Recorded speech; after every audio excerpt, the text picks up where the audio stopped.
Don't we want everybody to feel like this when they visit our wineries? To have that selfie moment that Jeff was talking about a little earlier today? That's special. That's an emotional connection, not only between these two people as friends, but with your wine and the moment that they shared at your winery. And then there's this couple who's browsing the shelves, hundreds of different wines that they could choose from. What connects them with that bottle? Why do they choose this bottle over another bottle? And then this gentleman enjoying a glass of your wine at a local on-premise place in the beauty of the outdoors on a patio. This is his happy place, connected with your wine. So we would suggest that more than facts and the generic descriptions that you might find on the back of a label, people remember how they're feeling, and then the brand's connected with that exact moment. And that's really special because that's the kind of connection that leads to sales.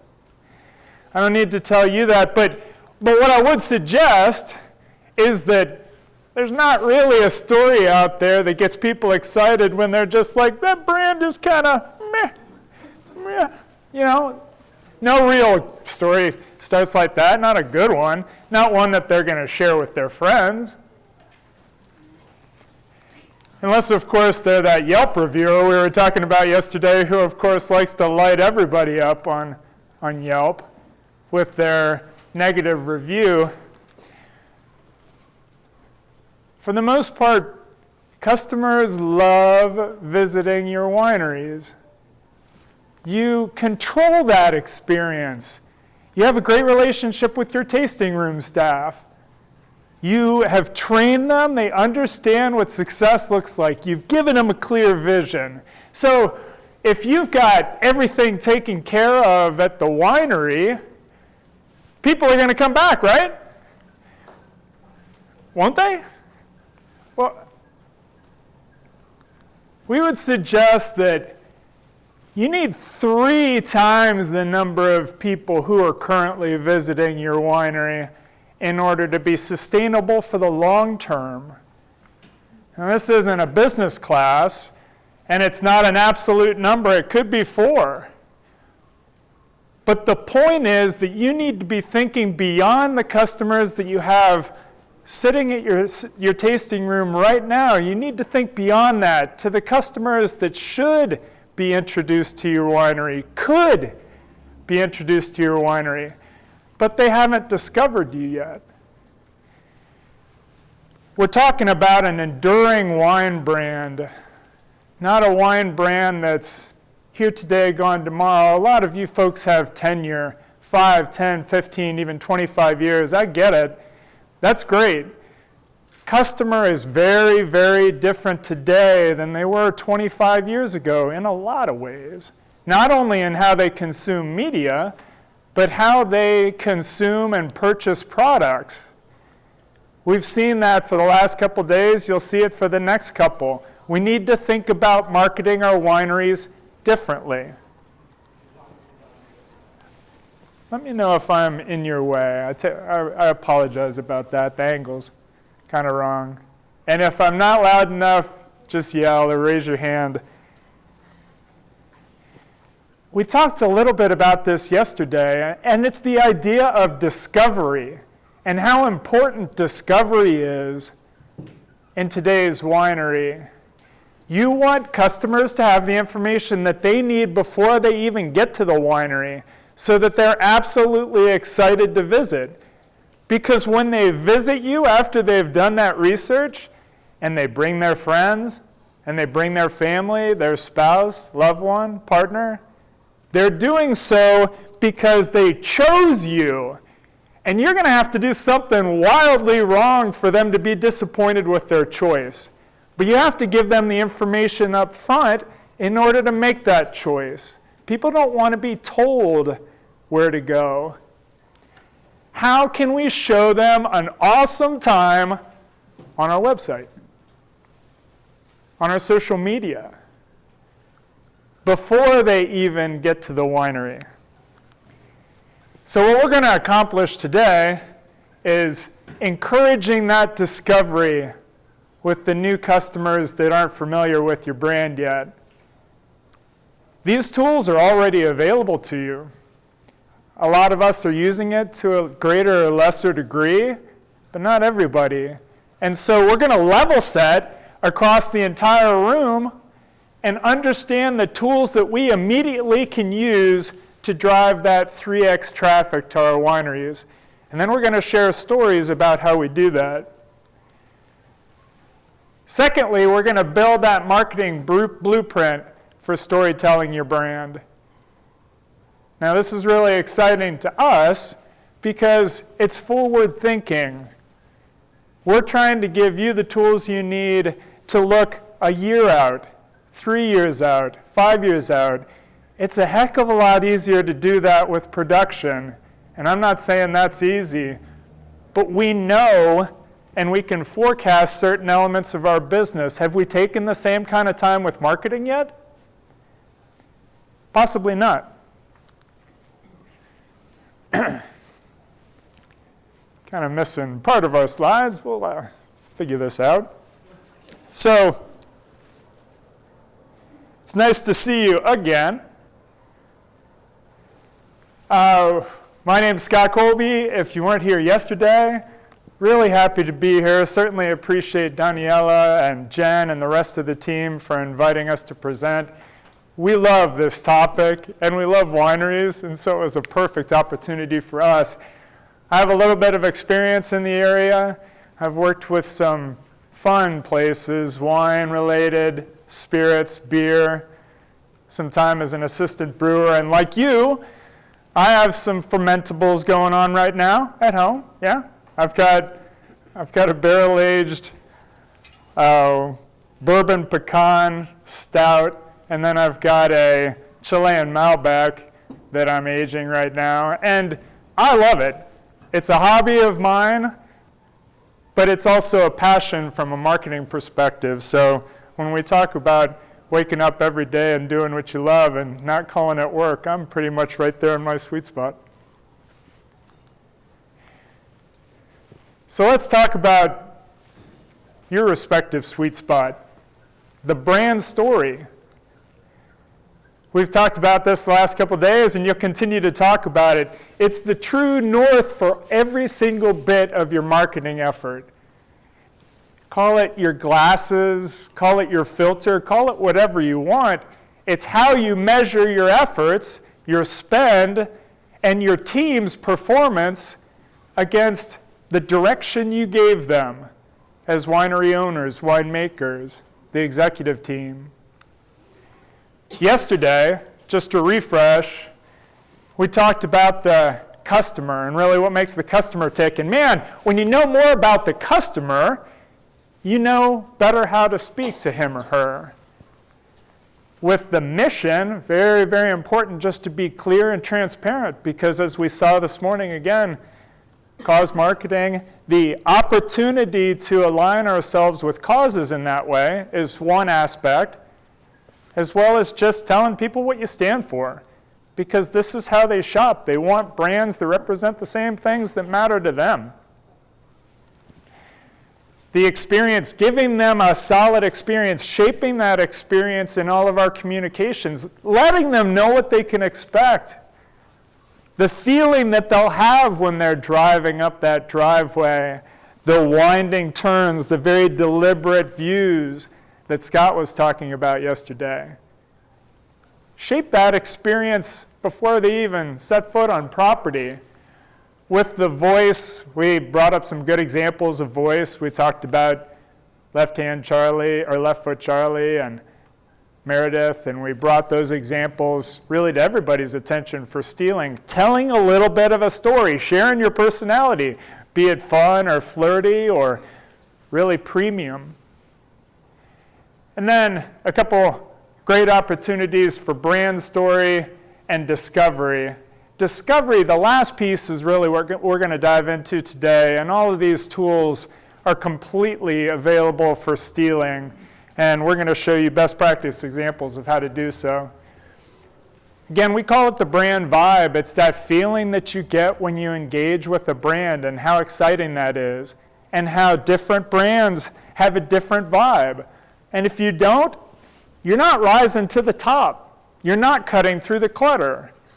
Out of the 100 or however many wineries that you're competing with, you will not stand out if you don't practice all these things that we've been talking about over the last couple days and next couple days. So today we're really going to be talking about defining content with sharing and how to share that. I want to emphasize again that at marketyourcraft.com/steal, we put up all the presentations, all the materials. I mean, if you even want to watch the video again from yesterday, you'll see yours truly up there as well. So we're going to share everything that we have, and we're going to continue this conversation if we can be of any help to you. I'm going to structure it similar to yesterday. We're going to talk about the digital, really dive deep into a mobile responsive website and how important that is. Social, can't say it enough. This is how people are engaging with each other. How does your brand fit into that conversation? Email is not dead. A lot of people have seen email newsletters and they get frustrated because they don't see it taken off, having the kind of engagement that social does. They're doubling down on social in lieu of email. Hey, you're missing a big opportunity to tell a longer form story. So we'll share that out. Public relations. You may be familiar with the term. Probably some of you are very sophisticated in sending out press releases to the industry pubs. Well, we would suggest that more could be done to tell that story, share it out in a very free way.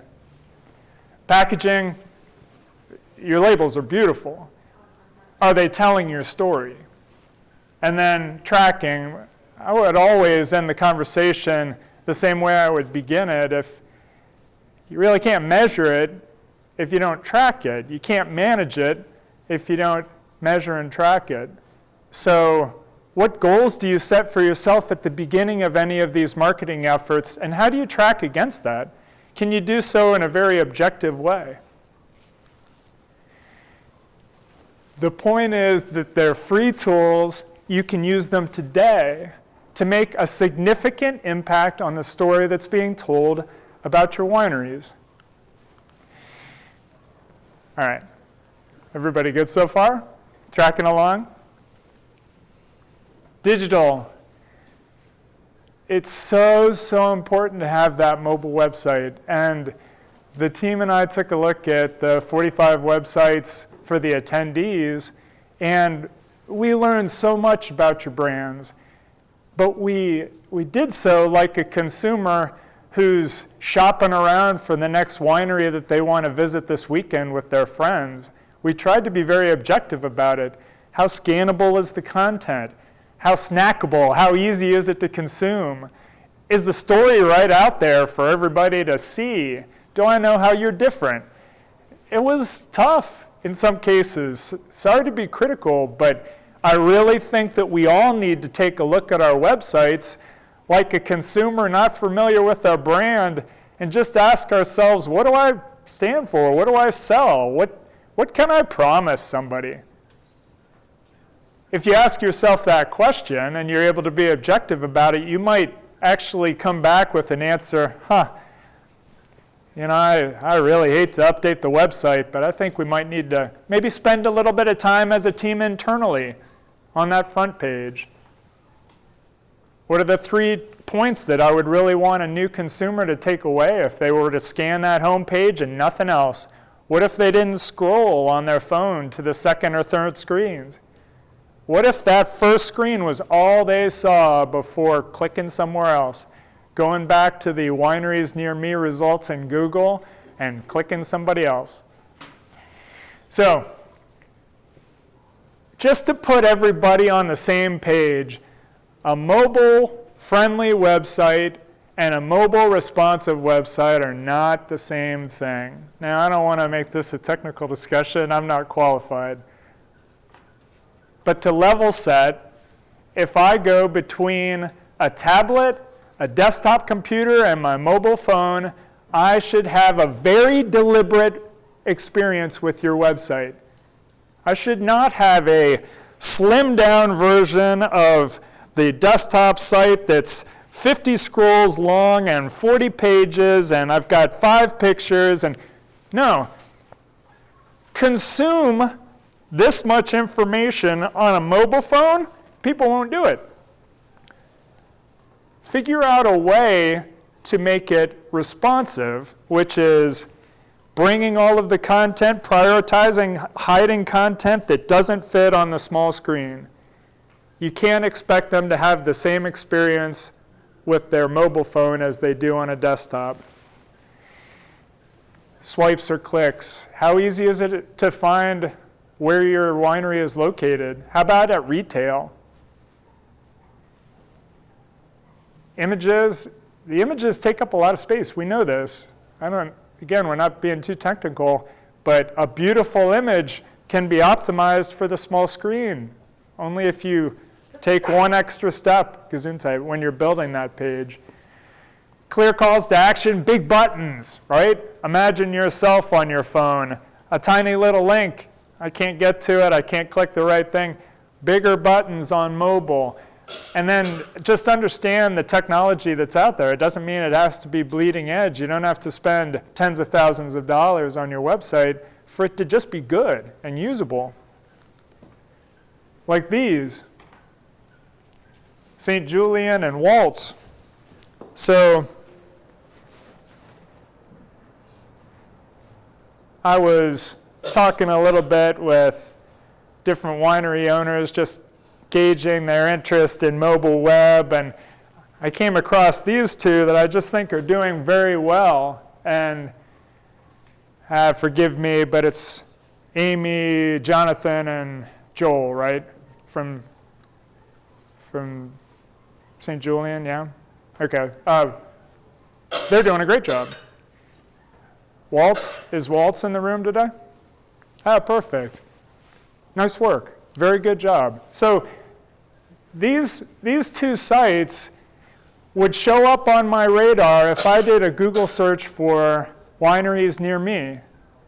And I would challenge Jeff this morning just a little bit. I do believe that people are doing a search for blank near me.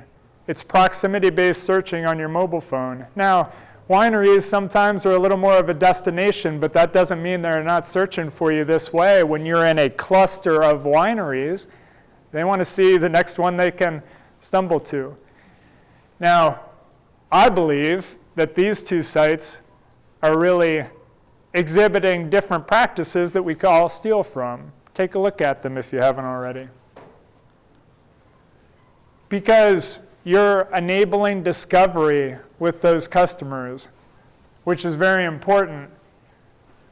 On the flip side of things, you actually turn those customers away if you're not easy to use. It's not your wine, it's not your tasting room experience, but if you don't give them that quick shot of what it's like to visit your winery when they're checking you out on mobile, they'll skip you over. Another tool that's available on /Steal, we put together a template that you could steal if you want. It's a WordPress template. But what we did was basically employ all of the best practices that we thought we would give you, and that is the age verification, which so few of you do. Just to be honest, people hate it, I know. Well, I can game the system. I don't have to be 21. It's worthless. Well, do it. It's a best practice. The spirits industry has to do it. Wineries are a little bit self-regulating in this way. Breweries are the same way. If we don't self-regulate ourselves in that way, we will be regulated very soon federally to put stuff like this up there. It's just a best practice. So we have a number of these similar best practices up at /Steal. The next one was social. And everybody in the room is doing a really good job on social. There's a lot of opportunity for storytelling, I think we would all agree, and this conference is going to take us back to our respective wineries and have us probably look at all of our marketing efforts in a new light. That's the purpose of the conference. It's no more apparent with social. The social accounts that we have, to a certain extent, we need to make them a little more consistent. We need to use a little bit more voice and personality. We could show the people what it's like to have that experience at the winery before they get there. Customer service is a big thing, and I don't know, there's a lot of wineries right here in this room that use the messenger feature of Facebook, and that's a given, right? If you have a Facebook page, you can enable that immediately to really encourage that dialogue in the moment. How quickly are you responding?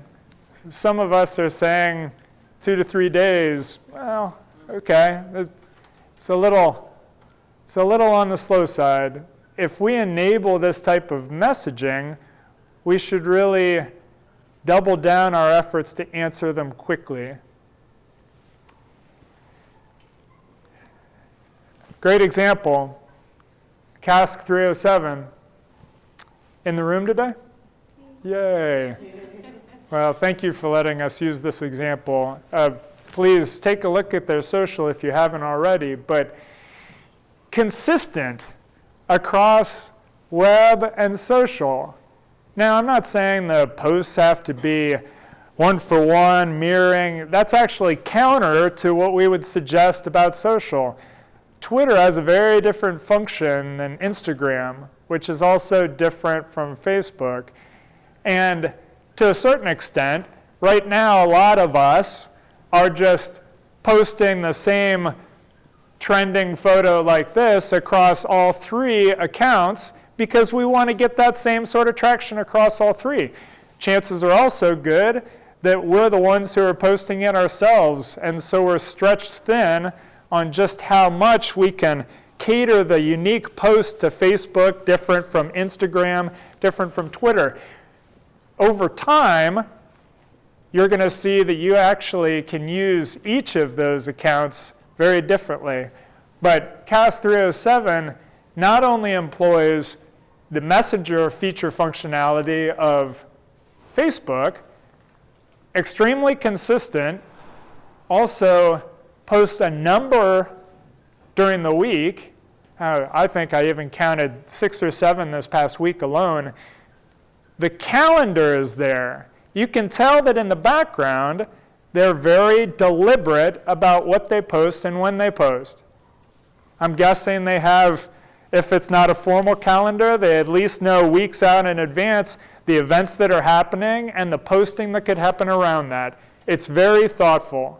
It also shows up on the website. So having those 3 things work in concert works for you, because you don't know where or when you're going to create a first impression for a customer. We don't have control over that anymore. So if you're able to give them that experience at any one of the touch points that they choose, you've won. You've maximized your exposure. So good on you for the work at 307. Thank you. She's got a really tough boss. Is that right? It's my brother. Awesome. He's tough. Family thing. Got it. So I just want to highlight a tool. Again, this is all stuff worth stealing. You may have used things in the past like Hootsuite. Hootsuite, a lot of people use. There are free tools that are out there, Airtable and such. Now, I'm only suggesting that you use a tool, because if it's you yourself or your team or somebody who's got 5 hats, or it's the assistant winemaker, or it's the son of the owner, it doesn't matter. Whoever is doing that, if you use a tool like a Sprout Social or a Hootsuite, you're able to control all of the social contacts from one interface, one login, one mobile device. I do all of this by my phone. I can control clients, my own and others. I can control all of their social interactions through my phone from one interface. I can also track that. I can also listen in to conversations that are happening about those brands. I am empowered when I walk into a room because I can tell them, not only are you performing at this level, but did you know this about your competitors? So these tools are not just for posting, it's for the analytics, the performance, it's the listening, it's for the learning. This is something that helps you engage socially in a way that one-offs with Facebook, Instagram, and Twitter cannot. Price point? So this is on a monthly basis, $150 a month. And they have a number of different features. Again, information up on /Steele if it helps anybody. And this is a partner that we've had for 2 years. Email. Again, it's not dead. And a lot of us have newsletters. How much are those newsletters actually telling your story? How engaging are your newsletters? Would I want to open it if I was unfamiliar with your brand? Again, you're going to go back to your wineries and you're going to think about all of these things differently. That's the whole point of this. How are we doing newsletters so that I can expect for these things to be open? Now, I'm sorry. What's a drip campaign? great question. Sorry, I should have explained that. So a drip campaign is similar to, I raised my hand and I want more information about the winery. Well, now, I know that you want more information about the winery, so I welcome you with a single email. And then there's a schedule that's natural. Like a week later, I'm going to follow up with a planned email that says, hey, Nancy, you raised your hand before. I wanted to just share the event schedule for the upcoming month. And then maybe a month after that, if that person hasn't been in or hasn't engaged with you anymore, you follow up a second time. And that one could look like, hey, the seasonal specials or the newest releases. So a drip campaign is just meant to keep in constant contact with, literally, keeping constant contact with our customers. I didn't mean that. With our customers. Now, a newsletter, you might plan for the first of every month. That's not a drip campaign. This is automated. You set it and forget it. I want each one of my new newsletter subscribers to have the same experience with me, which is a welcome, a week later, a month later. Constant Contact lets you do that? And MailChimp and I didn't know that. yeah, so Daniela is talking about some of the services that you might be familiar with, Constant Contact and MailChimp. MailChimp, I love MailChimp because they've got a free service that's fully functioning up until 2,000 people on your database, and a lot of you are probably beyond that. But for smaller winemakers, that's a great place to start. So good question, and something definitely to check out. But the point is to remain in contact with them. So editorial calendars, just like social, just knowing what you're going to say and being very deliberate about the schedule. So we saw some of these examples with Penns Woods and Fox Run. And what's worth noting in this is how they asked for permission. Penns Woods had a very upfront form that you could fill out. And Fox Run and Kelly, we've got a pop-up that shows up. And some of you might say, pop-ups that bother me. Actually, this was very tastefully done. And it happened at the right point in the experience where I would be open to offering up this information because you didn't hit me over the head with it the second that I stopped at your website. You let me browse it a second. Tasteful, organic that way, so well done.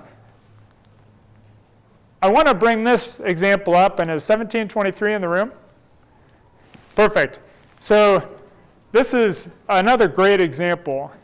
But I want us to be cautious because this was very tastefully presented on the website, but what we need to note is the phone number. Now, definitely not being critical, but why? Why ask for a phone number? There are any number of reasons. There could be for follow-up, there could be for our point-of-sale system. It doesn't matter to me, but as a customer, you didn't give me necessarily the incentive to provide my phone number. And again, not being critical, just opening it up for everybody to see. Don't ask for more information than you need. Privacy is huge, and we want our customers to feel safe with us. Data breaches at the highest level happen, weekly. You hear about these things, and it makes you sick, and then you check your wallet to see if you actually have that credit card. It's scary stuff. Don't open the gateway for somebody to be scared about interacting with you. If you do ask for additional information, give them very clear reasoning for doing so. Yeah? Do you feel the same way about asking for a zip code? Is that less intrusive than a phone number? It actually gives you more information about where your customer is coming from. Yeah, it's a great question, David. I think the challenge is, unless you tell them why. See, you told me why, and it was selfish. And that's fine. You wanted the information for your company. But that's not providing any value to them. Unless you say, in order to provide you with personalized web experience, or in order to make sure we can ship to you, however you phrase it, give them a context for why. Otherwise, it's intrusive. Good question. Good with that one? All right, we're in the home stretch. Public relations. Now, you call it what you will, PR, industry news, media, however you phrase it, public relations is free media. It's advertising that works for you with industry publications, and all you have to do is be a little deliberate about it. Now, I'm not saying it's not going to take time. Sometimes I overstate these things, but it's a tool that you can use today to talk about events at your winery, expansion plans, new releases, partnerships, collaborations. These things bubble up to journalists. Journalists are always looking for something to say. And if they can say something that's really focused on the community, even better.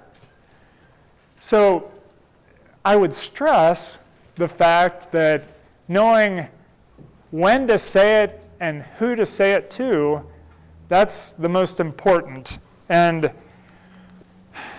lots of words, all available to you online, but these are some of the more notable industry news topics that wineries could talk about every single day and get that free press.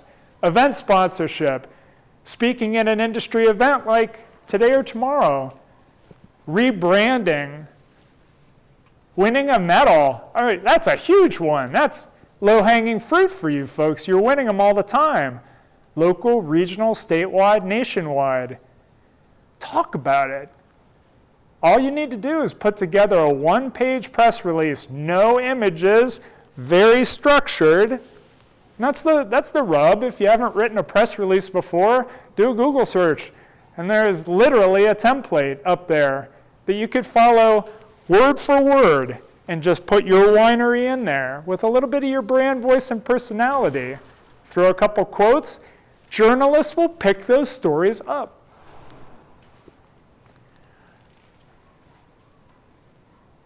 Is Grandview in the room? Yay. How about low? So we like these as examples.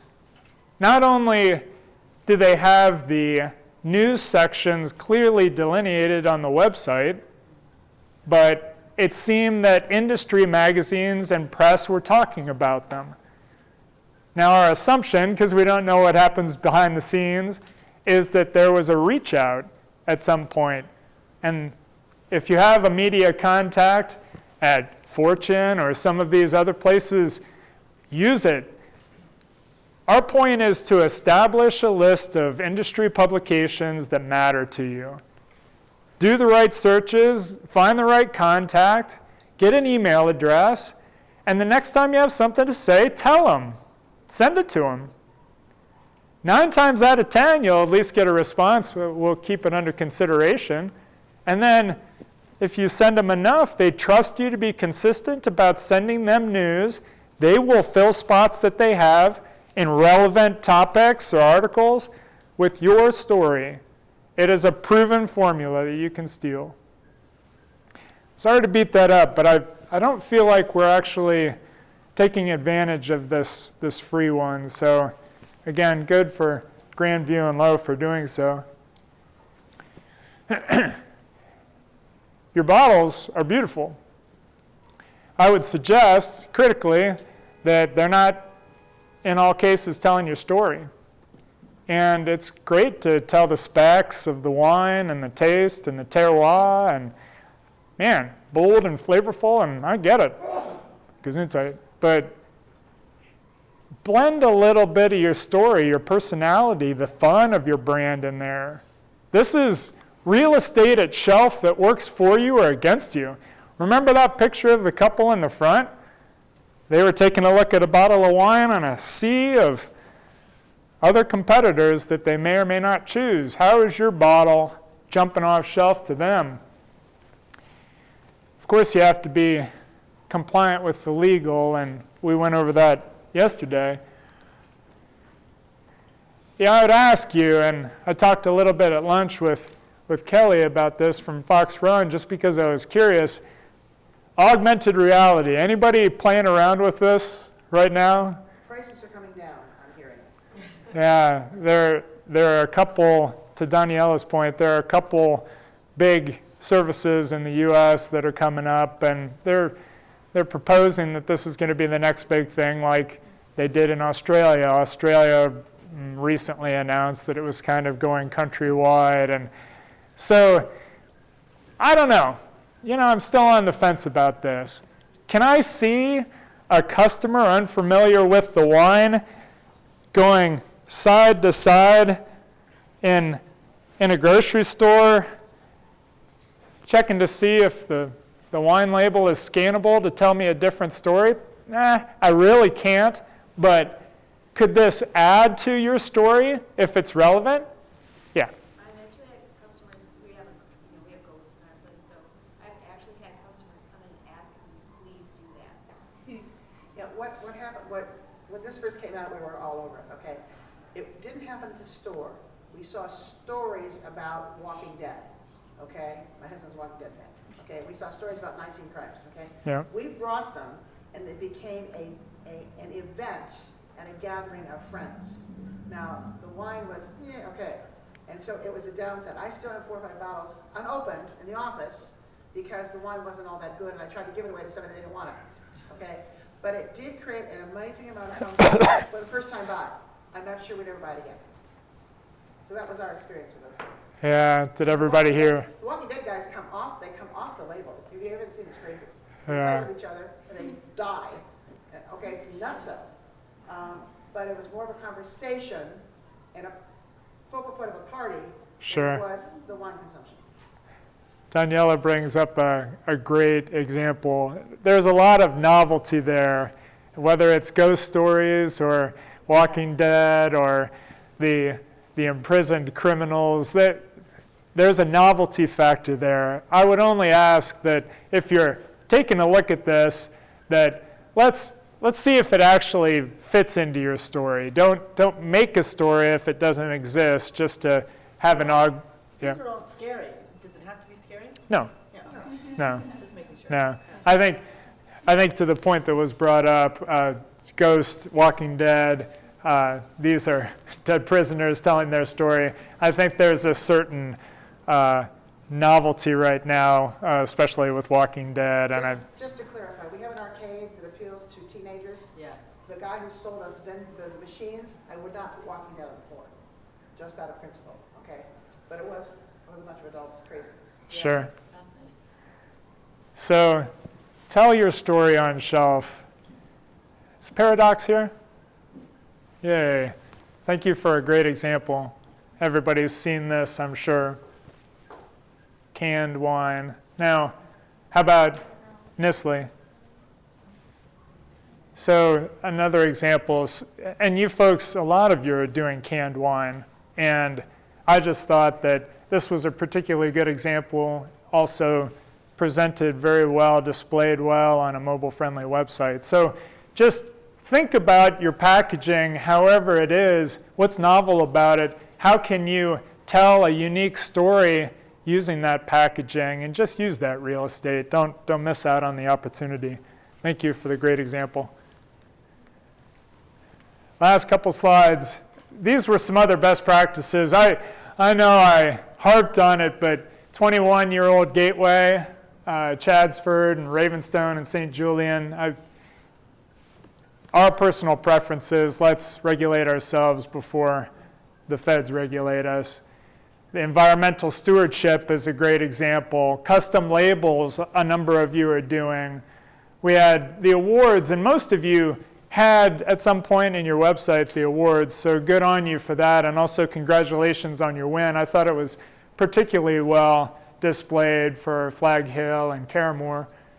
Events, Grandview, another example from them. This was very prominent on their homepage. They've got an active schedule, and they're very proud of it. Display that on your homepage in the right way. YouTube channel, this is the content we were talking about this morning with Jeff. Video, if you have video, create a channel, reference it from social, reference it from your website. Charitable efforts, Maple Springs and Sunset Hills, great examples. Just very clear what they stand for and the organizations that they line up with to do so. And then this was fairly straightforward, but the Woodbury example, where on the front page it just said, "We've got wine." Now, we might kind of chuckle about it, but I'm all for telling the customer up front exactly what you do and who you do it for. Now, what voice you use, this was their personality and their voice, their tone, but be very clear within the first swipe of your mobile site what you do and who you do it for. It will make the choice easier for the customer. Don't assume just because they were looking for a winery, you might be bigger than that. We have a couple folks who do wines, meads, spirits, right? So be very clear up front, and good on Woodbury for doing so. They leaned into it. Tracking is very important. Just set goals for yourself and the right objective measures for tracking those goals. It's easy to do, and I know you're going to talk tomorrow a little bit about retargeting, which is very exciting, and Google Analytics, and sometimes that seems heady or kind of weird, but Google makes it very easy to track the performance of your website, what pages get visited the most, where they come from. All of this stuff is available to you. It's free. Social and digital spend, I know the rub for everybody is trying to connect the effort and money that I'm spending in any of these digital media back to tasting room sales. It's a little difficult, but you can find ways to add tracking codes and promotional codes, which you're already taking advantage of, coupons and things. Just be diligent about the breadth and depth of the coupons and promotional codes I have out there, and then compare them apples to apples to see which ones are performing. I mean, the learning is the process that takes a little bit of time. Social is no different. If you use one of these tools, they'll start comparing all of your social posts' performance against each other, Facebook, Instagram, and Twitter. And then how about taking a look at your top 10, 20 competitors, peers in the industry, stats for them as well. So all of a sudden you're looking at a single page and you know exactly how your social performs against your nearest competitor. Doesn't make you vicious or aggressive about your neighbor, it just makes you smarter about how to talk to your customers. At the end of the day, You want their customer in your seat. All right, the last slide is just loyalty, and we talked a little bit about this. I made the comment yesterday when we were asking about wine clubs and are wine clubs working. Well, wine clubs, loyalty, discounts, they're all kind of in this gray area of how do we keep customers coming back. And loyalty is obviously a thing, but I want us all to be aware that loyalty is less relevant today in beverage alcohol than it was 10 or 15 years ago. And so be aware that you can't always count on your wine club subscribers, just like you can't always count on the person who every Friday is sitting at the end of the bar. There will be a point in time when turnover happens. You don't want to be caught off guard with that. Loyalty, if you play with it, just be very, very conscious of the state-to-state rules regarding incentivizing purchase. You just don't want to mess with it. You don't want to get to the point where somebody's got a magnifying glass on your marketing efforts, and loyalty is one of the ways to get the kind of attention that you don't want and definitely don't deserve. You've just gone through 45 minutes of me, but this is your marketing plan. If you have a deliberate marketing plan, if you set out at the end of the year prior and you sit down with your team and you put together the outlook for the year, then good for you, because you go out the year with a strategy and a plan. A lot of us don't do that for marketing. We might do it for production and schedules and such. If you follow these suggestions, you've created your annual marketing plan. You assign people to it, you assign a budget to it, and then you get it done. We went over digital, social, email, public relations, packaging, and tracking. So I want to ask now if there are any questions in the couple minutes that I probably have left. David, yep. Another question, and it just struck me when we went back to another stream, the telephone number. What about texting? And I'm sure that's why they were asking, may have been asking for the number there, but you didn't mention. I'm just curious what you think about sort of text marketing and It's a great example. Is it for texting? Our marketing group collects it for texting, but we haven't used it yet. Yeah. And that's a perfect example. I'm glad that you brought that up. If you told me up front when you were asking for my phone number that that's what the ultimate purpose would be, then I could be okay with that. But it wasn't up there, and so. And that's, I don't know how I feel about it because I don't know if I like seeing them. So Sure. I agree, that's what I was asking. We feel weird about it.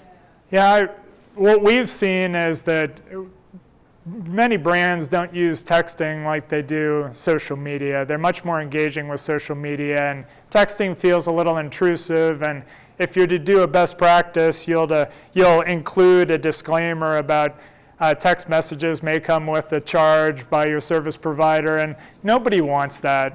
You don't, unless you're willingly signing up for a contest giveaway where text this number to win, you know what you're getting into. You're going to get 50 texts, you're going to say stop at one point, and then you're done with that brand because the contest is over. Don't have that kind of relationship with your people. If there's good reason to text them, then tell them that up front. Great question. Good? Thank you very much. Yeah, thank you.